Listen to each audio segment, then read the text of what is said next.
Good morning friends, welcome to my channel. আশা করি তোমরা সবাই খুব ভালো আছো আর আমিও ভালো আছি। তো আজকে সকাল শুরু, আমার একটা নতুন ব্লগ শুরু।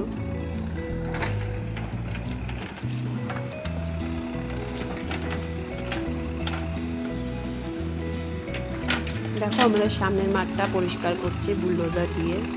সামনে 23শে জানুয়ারি 26শে জানুয়ারি উপলক্ষে কিছু খেলা হবে, তাই মাঠে যত নোংরা আবর্জনা সব পরিষ্কার করে ফেলা হচ্ছে।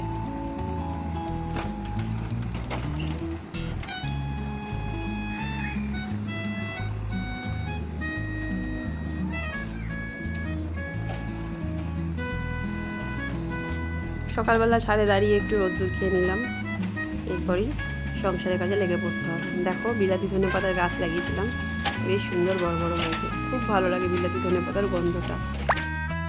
আর এই যে সকাল শুরু, কাপ চা দিয়ে, চিনি ছাড়া দুধ ছাড়া 1 কাপ চা দিয়ে মর্নিং স্টার্ট। মর্নিং এনার্জি যাকে বলে, এনার্জিটা নিয়েই কাজে লেগে পড়তে হবে। চাটা খেয়ে নিই, ক্রিম কেক আর বিস্কুট রয়েছে সাথে। তারপরে চলে যেতে হবে টিফিন বানানোর কাজে। তো আজকে বানাবো একটা দারুণই হেলদি অ্যান্ড টেস্টি একটা ব্রেকফাস্ট। কিছু সবজি দেখো আমি কেটে নিয়েছি, আলু গাজর সবজি কেটে নিয়েছি, আলু গাজর বিনস টমেটো, দুটো ডিম নিয়েছি, আর দেখো দুটো ডিম, ম্যাগি মশলা, আর এখানে নিয়েছি চিড়ে। তো আজকে বানাবো চিড়ের পোলাও। আজকে আমি বানাবো চিড়ের পোলাও আর সস, একটু সস দিয়ে দারুণ হেলদি টেস্টি অ্যান্ড কালারফুল একটা ব্রেকফাস্ট। তো চিড়েগুলো, তো সর্বপ্রথম চিড়েটা ভালো করে জল দিয়ে ধুয়ে 5-6 বার জল দিয়ে ধুয়ে জল ঝরাতে দিয়ে দিয়েছি। এখানে কড়াইতে পেঁয়াজ ভাজতে দিয়ে দিয়েছি, আর এই সমস্ত সবজিগুলো কড়াইতে দিয়ে সবজিগুলো সব দেখো চিড়েটা একদম ঝরঝরে, অনেকবার জল দিয়ে ধুয়ে রেখে দিয়েছি। এবার সব সবজিগুলো ভাজা ভাজা করে নেব। সবসময় কি রুটি তরকারি খেতে ভালো লাগে, একটু পাল্টে পাল্টে বানাতে হয়। তো অনেক দিন বানাইনি, তাই আজকে বানালাম চিড়ের পোলাও, আর তাই জন্যই আজকে চিড়ের পোলাওয়ের রেসিপিটা তোমাদের সাথে শেয়ার করতে হবে। দেখো কত কালারফুল লাগছে আমার কড়াইটা। এতে আরও অনেক সবজি দেওয়া যায়, গাজর একটু আমি দিয়েছি, ফুলকপি, বিট অবশ্য ছিল না বলে দিতে পারিনি। সব কিছু দেওয়া যায়, যত বেশি সবজি দেওয়া যায় তত বেশি টেস্টি হয়। এগুলো একটু নুন দিয়ে ভালো করে ভাজা ভাজা করে নিয়ে এবার একটু দিয়ে দেবো ডিম। ডিমটা দিলে খুব টেস্ট হয়ে যাবে, খুবই টেস্ট হয়। তো 2খানা ডিম ভেঙে দিয়ে দেবো,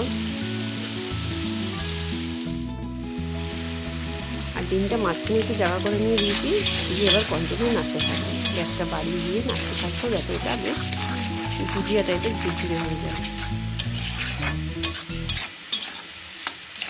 চিড়ে এমন একটা জিনিস যেটা খেতে কেউ পছন্দ করে না, কিন্তু এইভাবে যদি টেস্টি করে বানিয়ে দেওয়া হয় তাহলে এক নিমিষেই সবাই খেয়ে নেবে, বাচ্চা থেকে বড় সবাই খেয়ে নেবে। আর এটা খুব হেলদি আর খুবই টেস্টি। আর আমি এটাকে আরও টেস্টি করার জন্য দিলাম ম্যাগি মশলা, যেটা এটাতে আরও টেস্ট এনে দেবে। তাই খুব টেস্টি করে বানাচ্ছি, যাতে কেউ অতটুকুনো ফেলতে না পারে, যাতে কেউ নাক না ঠিক করে চিড়ে খাবো না, যাতে দেখি বলে আমি খাবো। তাই এটাকে কালারফুল করে আর টেস্টি করে বানাচ্ছি। এরপর একটু গোলমরিচ গুঁড়ো দিয়ে দিলাম ঝালের জন্য, কাঁচা লঙ্কা তো চিড়ে দিয়েছি, তাও একটু গোলমরিচ গুঁড়ো দিলাম। হেলদি বলতে কথা, গোলমরিচটা অবশ্যই হেলদি। একটু নাড়াচাড়া করে ভালো করে মিশিয়ে নিলাম।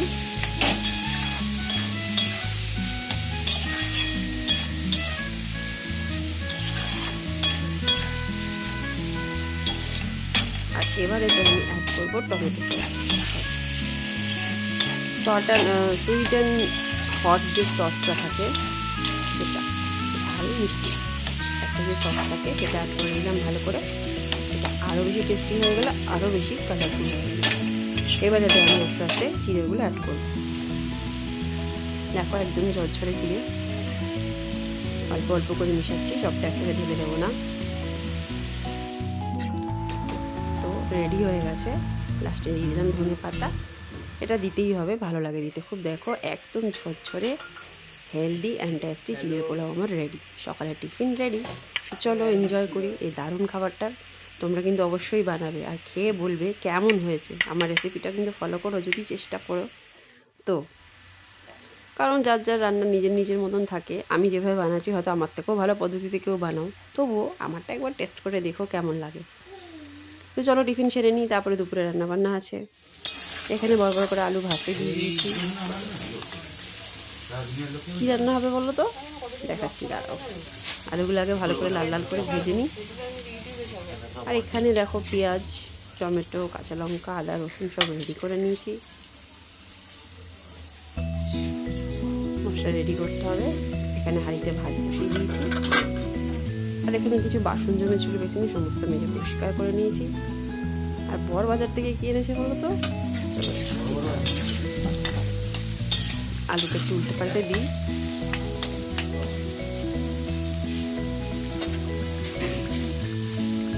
বর এনেছে বাজার থেকে মাটন, বাটির মধ্যে একবারে পেঁয়াজি পিসগুলো, আর এক্সট্রা করে একটু এনেছে চর্বি। এই চর্বিটা এক্সট্রা করে এনেছে, এটা ঝোলের টেস্টটা আরও বাড়িয়ে দেবে। তো আজকে রান্না হবে মাটন, বড় বড় আলু দিয়ে মাটনের লাল লাল ঝোল। কড়াইতে মশলা কষিয়ে নিলাম। আর আমার এই কড়াইটা তো কালো ছিল, তোমরা সবাই জানো। অনেক চেষ্টা করছি কিন্তু পরিষ্কার হয় না। অল্প রান্না হলে ছোটো কড়াইটা দেখেন, একটু বেশি রান্না হলে বড়ো কড়াইটা। তো এখানে মশলা ভালো করে কষিয়ে নিয়েছি। পেঁয়াজ, আদা, রসুন, টমেটো, লঙ্কা বাটা, এবার এতে মাটনের পিসগুলো দিয়ে দিচ্ছি। আমি মাটনটা সাধারণত কড়াইতেই রান্না করি, কুকারে করি না, কারণ কড়াইতে রান্না করে টেস্ট আরও দ্বিগুণ হয়। আর কড়াইতে রান্না করলে আমার সময়, যেটুকুনি সময় থাকে, আমি সেই সময়টা অন্য কাজটা করে নিতে পারি। তো দিয়ে দিলাম সবগুলো। এবার একটু খুবই ভালো করে কষাবো।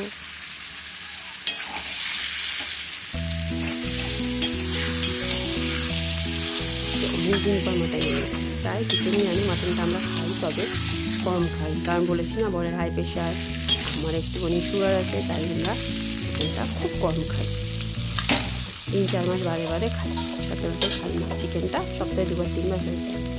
তো দেখো ভালো করে কষিয়ে নেওয়ার পর লাস্টে চর্বিগুলো দিয়ে দিলাম। একদম খুব ভালো করে কষানো হয়ে গেছে। দেখো থেকে বুঝতেই পারছো মশলা পুরো মাখা হয়ে গেছে। এবার এতে জল দিয়ে দিলাম, একটু বেশি করে দেবো, কারণ এটা ফুটে ফুটে ফুটে ফুটে সেদ্ধ হবে, তাই জলের পরিমাণটা একটু বেশি থাকবে। যেহেতু এটা কড়াইতে ফুটে ফুটে রান্না হবে, একটু বেশি করে জলটা দিয়ে দিলাম।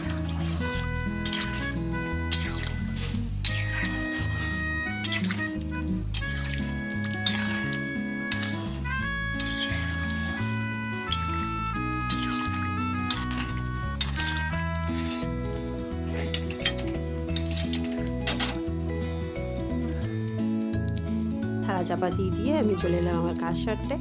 দেখো স্নান করে ঠাকুর পুজো দিয়ে নিয়েছি সুন্দর করে। আর এগুলো আমার সব গাছের ফুল, গোলাপ ফুল, গাঁদা ফুল, রক্ত গাঁদা ফুল, হলুদ, কমলা, সব আমার গাছের ফুল। গাছের ফুল দিয়ে ঠাকুর পুজো দেওয়ার যে আনন্দ।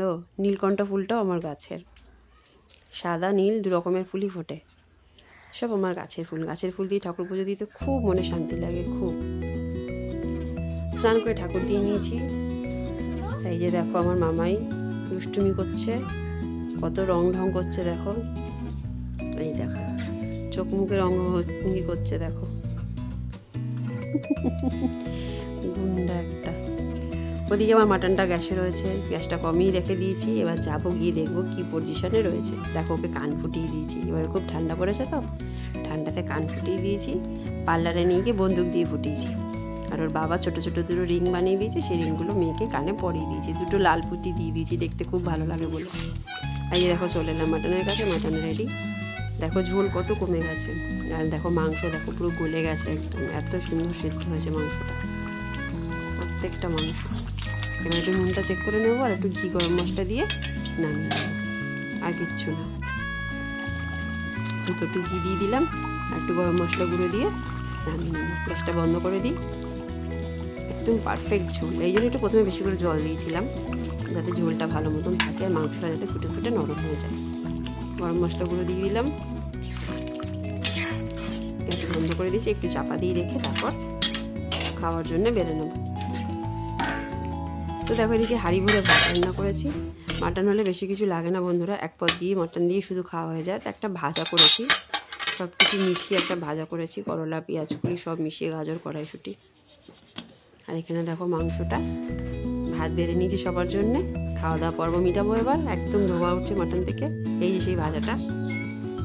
তো বন্ধুরা, ভিডিওটি পছন্দ হলে অবশ্যই একটা লাইক দিও আর চ্যানেলটি সাবস্ক্রাইব করবে, পাশে থেকো। আর যারা আমার চ্যানেলটি সাবস্ক্রাইব করছে তাদেরকে অসংখ্য অসংখ্য ধন্যবাদ। তো বরের জন্য ভাত বেড়ে নিয়েছি, ভাজা দিয়ে দিয়েছি, আর এই যে মাটন। আর দেখো ওই পিসটা বরকেই দিয়ে থালায় ঠুকে ঠুকে ঠুকে ঠুকে ভিতরেটা বার করবে আর এনজয় করবে। তো এখানেই শেষ করলাম। টাটা সকলকে, বাই বাই।